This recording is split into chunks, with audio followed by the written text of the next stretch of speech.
For 67 years, I built what I thought was an unshakable life. 38 years as a high school principal in suburban Chicago, watching thousands of kids graduate and go on to build their own dreams. A devoted wife, Patricia, who stood by me through every challenge for 43 years.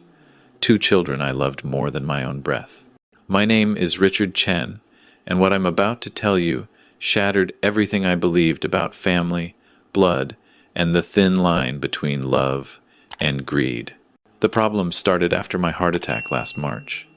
Nothing dramatic, the doctors said, just my body's way of telling me I'd pushed too hard for too long. They put me on a cocktail of medications, blood pressure pills, blood thinners, cholesterol management. The list seemed endless. Patricia tried to keep track of everything, but at 65 she was juggling her own mother's care in a nursing home 40 minutes away. That's when Brian suggested he and his wife Amber move in to help. "Dad, you need someone here full-time," he said, sitting across from me in our living room that April afternoon. "What if something happens when Mom's visiting Grandma? You shouldn't be alone." It made sense. Brian was 39, a car salesman at a dealership in Naperville. His hours were flexible, he said. Amber worked from home doing medical billing. They could be there, keep an eye on things, make sure I took my medications on time. Patricia was hesitant. She'd never quite warmed to Amber, though she could never put her finger on why. "Something about her feels calculating," she'd told me once, but I dismissed it as typical mother-in-law tension. Our daughter Melissa, a registered nurse at Northwestern Memorial, was more direct. "Dad, are you sure? Brian's been asking about your finances a lot lately. Last Thanksgiving he cornered me, asking if you'd updated your will." "He's just concerned about our future," I said, defensive. "He's my son." "I know, Dad. I'm just saying, be careful." I should have listened. Brian and Amber moved into our guest room in early May. At first, everything seemed fine. Brian would help me with yard work. Amber would prepare healthy meals following my cardiac diet. They were attentive, almost hovering. But Patricia noticed things. "Richard, did you move the documents from your study?" she asked one evening, after they'd been there 3 weeks. "No." "Why?" "The folder with our financial statements. It was on your desk. Now it's filed differently. Maybe I put it back wrong." But then it was other things. Brian asking casual questions about my pension, about the house deed, about the savings accounts. Amber inquiring about my life insurance policies, claiming she was just trying to understand everything in case of emergency. The real warning came from Melissa during one of her visits. She pulled me aside while Brian and Amber were out grocery shopping. "Dad, I need to tell you something." Her nurse's demeanor, usually warm, was clinical and serious. I ran into one of Amber's former coworkers at the hospital. She told me Amber was fired from her last medical billing job for fraudulently coding procedures. And Brian? His dealership manager is Dad's patient. Brian's been on thin ice for months, barely making quota. They're desperate for money. My chest tightened, not from my heart condition, but from a creeping dread I'd been trying to ignore. "There's more, Dad. Last week when I stopped by, I noticed your medication organizer. The pills looked wrong. I'm a nurse. I know what blood pressure meds look like. Those weren't your usual pills in the evening slot." "What are you saying?" "I'm saying you need to be very, very careful. And maybe install a camera in your room." I laughed it off. But that night I couldn't sleep. Around 2 a.m. I heard voices downstairs. Quiet, intense. I crept to the top of the stairs, careful to avoid the creaky third step. "We can't wait much longer." That was Amber's voice, sharp with frustration. "My credit cards are maxed. The repo man called about your car again." I know. Brian sounded desperate. "But we need to be smart about this. If we push too hard, Patricia or Melissa will suspect something. Then we increase the dose. His blood pressure spikes. He has another heart attack. This time fatal. The doctors won't question it. He's already high risk." My blood ran cold. "And you're sure about the will?" Amber continued. "We get everything?" That's what it said in his study. The house, the pension, the life insurance. It's split between Melissa and me, but if we play this right, we can contest. She lives in the city. We're the ones who've been here, sacrificing, caring for him. Good. Because I'm done pretending to care about your sanctimonious father and his perfect little life. 2 more weeks, Brian. Maximum. I want this over. I stood frozen at the top of those stairs for what felt like hours but was probably only minutes. My own son, planning my murder, for money. The next morning, I called Melissa using the excuse of asking about my medication schedule. "That camera you mentioned," I said quietly. "How quickly can you get one?" She arrived that afternoon while Brian and Amber were out. We installed a tiny camera in my bedroom, hidden in the frame of a family photo on my dresser. Another in my bathroom. One more in the hallway outside my room. "Dad, I'm also taking samples of all your medications to the hospital lab," Melissa said. "If they've been tampering with them, we'll have proof." Patricia, who'd been listening with growing horror, gripped my hand. 43 years, Richard. We raised him. How did we not see this? "We saw what we wanted to see," I said. "The son we hoped he'd become, not the man he actually is." 3 days later, Melissa called with the lab results. My blood pressure medication had been replaced with pills that would cause my blood pressure to spike dangerously. The blood thinners were counterfeit, completely ineffective. And there were traces of medications I wasn't prescribed, things that could trigger cardiac arrest in someone with my condition. "Dad, this is attempted murder. We need to go to the police now." "Not yet," I said. "We need more. We need them to reveal their full plan." That same evening, Brian came into my room with my medication. I had learned to hide pills under my tongue, then spit them out once he left. But this time, I pretended to take them, while the camera captured everything. After he left, I examined the pills. They weren't even trying to hide it anymore. These were completely different from my prescription. The next night, I played my part carefully. I'd been taking my actual medications that Melissa smuggled in, but I pretended to feel worse. Clutching my chest, shortness of breath. Patricia, in on the plan, played the worried wife perfectly. "Richard, should I call 911? No, just let me rest. It'll pass." Brian and Amber exchanged glances I wasn't supposed to see. Satisfied glances. Around midnight, I heard them come up the stairs. I'd positioned myself in bed, eyes closed, breathing shallow. The camera in the photo frame had a perfect angle. They stood at my doorway, watching. Then Amber pulled out her phone. "Now's the time," she whispered, typing. "His vitals are crashing. By morning it'll be too late." But instead of leaving, Brian came closer. He stood over me, and for a moment, I thought I saw something like regret flicker across his face. Then it hardened. "You never thought I was good enough," he said quietly, believing I was unconscious or too far gone to hear. "Always Melissa this, Melissa that, the perfect daughter, the successful nurse. What about me, Dad? What about your son?" Amber hissed from the doorway. "Stop talking and let's go. We need an alibi. We were asleep in our room, remember? We'll discover him in the morning." They left. I waited 20 minutes, then reached for the phone Patricia had hidden under my pillow. My hands shook as I dialed. "Melissa, it's time. Call Detective Morrison like you said, and bring Patricia back now. I need her here." My daughter had spent the past 3 days coordinating with the police. Detective Sarah Morrison had been building elder abuse cases for years. She'd told Melissa these situations were more common than anyone wanted to admit, children poisoning parents for inheritance, and they needed ironclad evidence. Now we had it. Patricia came back to the house at 1 a.m., using her key quietly. She came straight to our room, and I saw tears streaming down her face when she saw me alive. "The detective is outside," she whispered. 2 patrol cars parked down the street. "Melissa's bringing Mr. Harrison." David Harrison, our attorney for 23 years, arrived 15 minutes later, along with Melissa. We all gathered in my study, the room farthest from the guest room where Brian and Amber slept soundly, probably dreaming of their inheritance. "Richard, what they've done constitutes attempted murder, elder abuse, and fraud," David said grimly, reviewing the evidence. "The video footage, the tampered medications, the text messages Melissa helped us subpoena from the phone company. It's comprehensive." "What about the will?" I asked. Brian mentioned seeing it. David's expression darkened. "That's the fraud part. I never drafted a will leaving everything split between him and Melissa. Your actual will, the one I have in my office, leaves everything to Patricia first, as is standard. Only after both of you pass does the estate get divided, with specific provisions we set up years ago. Then what did Brian see? I suspect he and Amber created a fake document, probably planning to produce it after your death and Patricia's. With you gone and Patricia grieving, they could have pressured her into believing it was real. Or worse, Melissa interrupted. Detective Morrison found something else. Amber has 3 previous identities.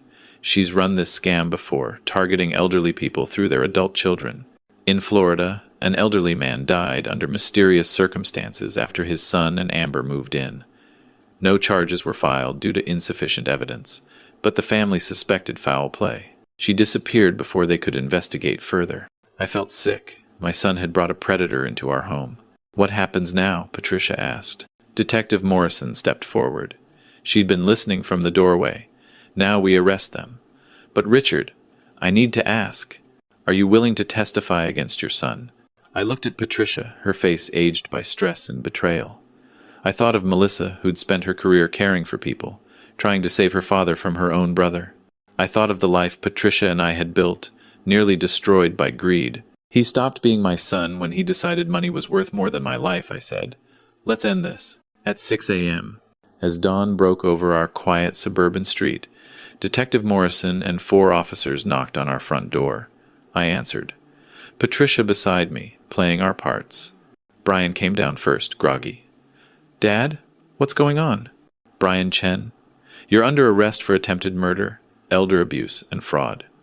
Detective Morrison's voice was steel. You have the right to remain silent.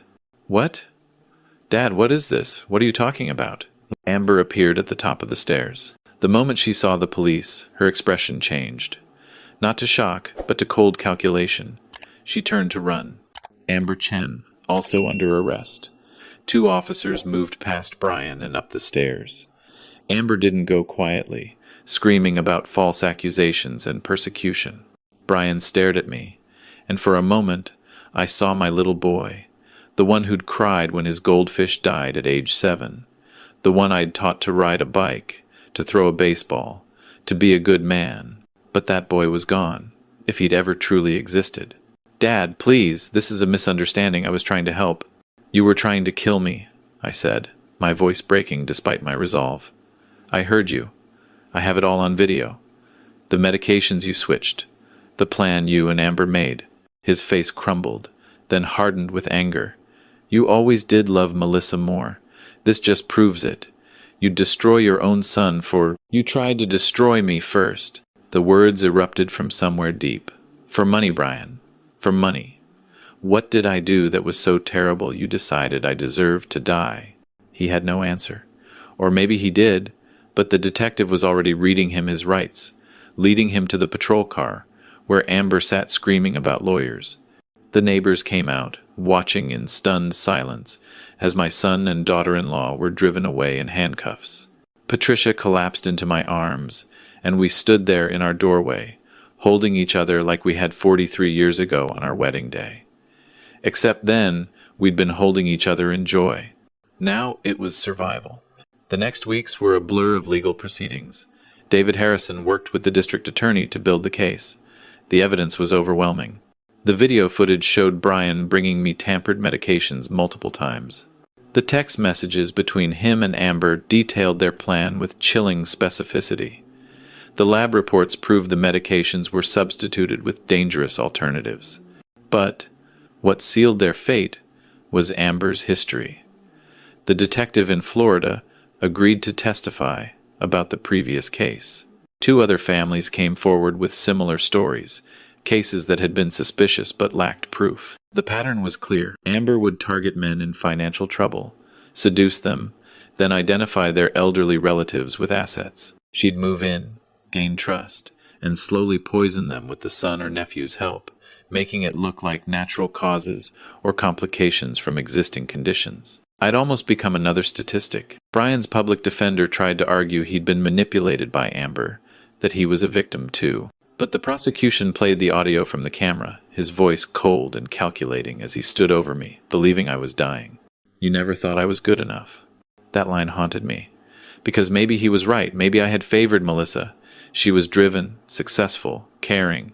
Brian had always struggled, always taken the easier path. But did that justify what he'd done? Did my failures as a father warrant my murder? Patricia and I saw a therapist, trying to process the betrayal. Dr. Williams, a kind woman in her 50s, helped us understand that we hadn't failed as parents.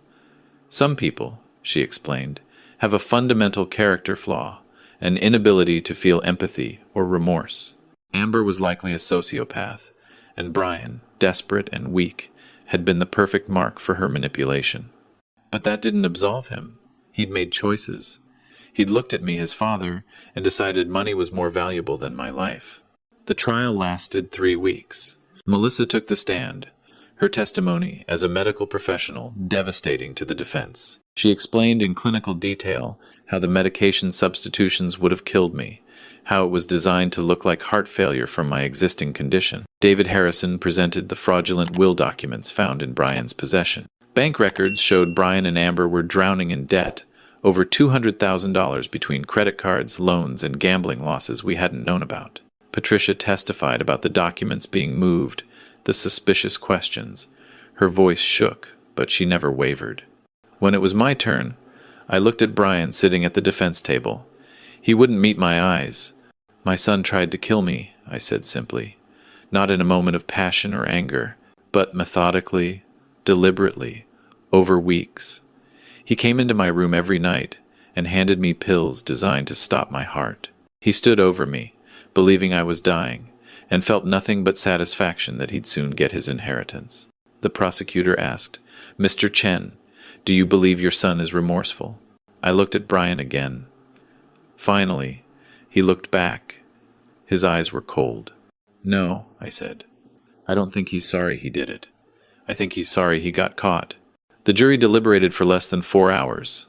Guilty on all counts. Brian received 25 years to life for attempted murder and elder abuse. Amber, with her prior record and pattern of behavior, got 40 years to life. The judge, an elderly woman herself, was particularly harsh in her sentencing remarks. "You preyed on the most vulnerable among us," she told Amber. "You exploited the trust between parents and children, the natural love of elderly people who want to believe their family cares for them. You are a predator, and this court will ensure you never have the opportunity to harm anyone else." To Brian, she said, "You had every advantage, loving parents, a good education, opportunities, but you chose greed over love. You chose money over your father's life. You will have many years in prison to reflect on those choices." We didn't stay for the sentencing. Melissa drove us home, and we sat in our living room, the same room where Brian had first suggested moving in to help. "Is it wrong that I still love him?" Patricia asked, tears streaming down her face. "No," I said, holding her. "He's still your son. That doesn't change, even if everything else has." But for me, something had changed. I couldn't access that parental love anymore. When I thought of Brian, I felt only sadness for what could have been, and relief that I'd survived. We decided to sell the house. Too many memories, too many rooms where we'd look and remember. Melissa helped us find a smaller place, a condo near her in the city, closer to her, closer to medical facilities, closer to the life we wanted to rebuild. David Harrison helped us establish an ironclad estate plan, a trust that would protect Patricia if anything happened to me, provisions that explicitly excluded Brian even if he was released from prison, and generous allocations to Melissa and various charities we supported. "What about if Brian has children someday?" Patricia asked during one of the planning sessions. I'd thought about that. Hypothetical grandchildren I might never meet. "We'll set up a separate small trust for any grandchildren," I decided. "But controlled by an independent trustee, nothing Brian can access or manipulate. The sins of the father shouldn't punish innocent kids." Patricia squeezed my hand. Even in our pain, we tried to be fair. 6 months after the trial, Melissa took us out to dinner. She'd been our rock through everything, taking family leave from the hospital to help us move, to support us through the trial, to hold us when we couldn't stop crying. "Mom, Dad, I have some news," she said, smiling nervously. Tom proposed. "We're getting married next June." Patricia burst into tears, happy ones this time. Tom was a good man, an architect Melissa had been dating for 2 years. We'd met him several times and liked him immediately. Finally, some good news, I said, hugging my daughter. Some genuine, uncomplicated happiness. The wedding planning gave us something positive to focus on. Patricia threw herself into helping Melissa with details, choosing flowers, tasting cakes, all the things mothers and daughters do. I walked her through budget discussions, offered to help with costs, tried to be the father I'd always hoped to be. One evening, about a year after Brian's conviction, Patricia and I took a walk through our new neighborhood. It was early fall, leaves turning gold and red, the air crisp with the promise of winter. "Do you ever wonder what we did wrong?" Patricia asked. "Every day," I admitted. But Dr. Williams was right. We gave both our children the same love, the same opportunities. Melissa chose to become a caregiver. Brian chose to become a killer. That's on him, not us. "I want to visit him," she said quietly. I stopped walking. Why? Because he's still my son. Because I need to look him in the eye and ask him why. Because maybe there's still some piece of the boy I raised in there somewhere. I understood, even if I couldn't share the feeling. "Do you want me to come with you?" "No. This is something I need to do alone." She went the following week. She was gone for 3 hours, and when she came home, her eyes were red from crying. "He blames us for everything," she said, sitting at our kitchen table. "His failures, his debt, his choices. He said if we'd given him more money over the years, he wouldn't have been desperate. He said if I'd liked Amber, maybe she wouldn't have suggested the plan." "Did he apologize?" "No. He said he was sorry he got caught. Sorry that Amber didn't do a better job. Richard. He's not our son anymore. I don't know who that person is, but he's a stranger." "I'm sorry," I said, and I was. Sorry that she'd had to face that. Sorry that she'd lost her son too. Sorry that our family had been destroyed by greed. "I'm not going back," she said firmly. "I needed to see for myself. Now I know. We did our best. The rest was always up to him." Melissa's wedding in June was beautiful. Small, intimate, just close friends and family. She asked me to walk her down the aisle, and as we stood at the church entrance, waiting for the music to begin, she whispered, "Thank you for fighting, Dad, for not giving up, for being here for this." "Wouldn't have missed it for the world," I said, my voice thick with emotion, "though your brother tried to make sure I would." She laughed, a little sadly. "His loss, not yours." As I walked my daughter down that aisle, gave her away to a good man who loved her, I thought about family, real family, not the people who share your blood, but the people who show up, who stand by you, who love you not for what you can give them, but for who you are. Patricia and I had lost a son, but we still had a daughter, a new son-in-law, and hopefully someday grandchildren who would know love without conditions. At the reception, I gave a toast. "To Melissa and Tom," I said, raising my glass, "may your marriage be filled with loyalty, trust, and genuine love. May you build a family based on character, not convenience. And may you always remember that the strongest bonds are the ones we choose, not the ones we're born into." Everyone drank, but I saw Patricia wipe away tears. Later, as we danced, she said, "That was about more than just them, wasn't it?" "Everything's about more than just one thing now," I admitted. "Brian tried to kill me, but what he actually did was show me who really matters, who really loves me. And I'm grateful for that clarity, even if the price was almost my life." Today, 3 years after that terrible night when I heard my son planning my murder, Patricia and I are rebuilding. We volunteer at a senior center, helping other elderly people recognize the warning signs of financial elder abuse. We've shared our story dozens of times, and each time someone comes up afterward with tears in their eyes saying, "This is happening to my father," or "I think my aunt is being manipulated." We're saving lives by telling the truth about how we almost lost ours. Melissa and Tom gave us a grandson last year. Little David, named after our attorney who saved my life with his diligent documentation. When I hold that baby, I think about the future Brian tried to steal from me. Every smile, every milestone, every ordinary moment is a gift he tried to take away. Sometimes I still wake up in the middle of the night, heart racing, remembering the moment I heard him say, "You never thought I was good enough." And maybe he's right. Maybe I did fail him somehow, but I've learned that you can't save someone who doesn't want to be saved. You can't love someone into being a good person if they're determined to be bad. All you can do is protect yourself, cherish the people who truly love you, and build a life worth living despite the betrayals. Brian is eligible for parole in 2041. He'll be 55. I'll be 83, if I'm still alive. Patricia will be 81. He's written letters, not apologizing, but explaining how prison is hard, how he deserves another chance. We don't respond. Our attorney David handles all communication, and his answer is always the same. No contact, no reconciliation, no money. Some bridges, once burned, can't be rebuilt. But other relationships grow stronger in the fire. Patricia and I celebrated 46 years of marriage last month. Melissa is pregnant with her second child. Tom got a promotion. Our little condo is filled with photos and laughter and the kind of peace that comes from knowing exactly who you can trust. I survived my son's attempt to kill me. But more than that, I survived with my integrity intact, my real family beside me, and the wisdom to know the difference between blood relatives and true family. And that, in the end, might be the greatest revenge of all.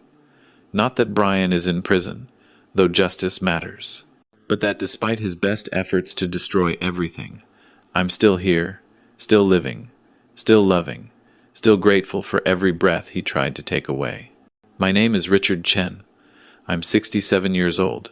My son tried to end my life for money, but I'm still here, and I've never been more certain about what truly matters in this world. Family isn't who you're born to. It's who stands beside you when everything falls apart.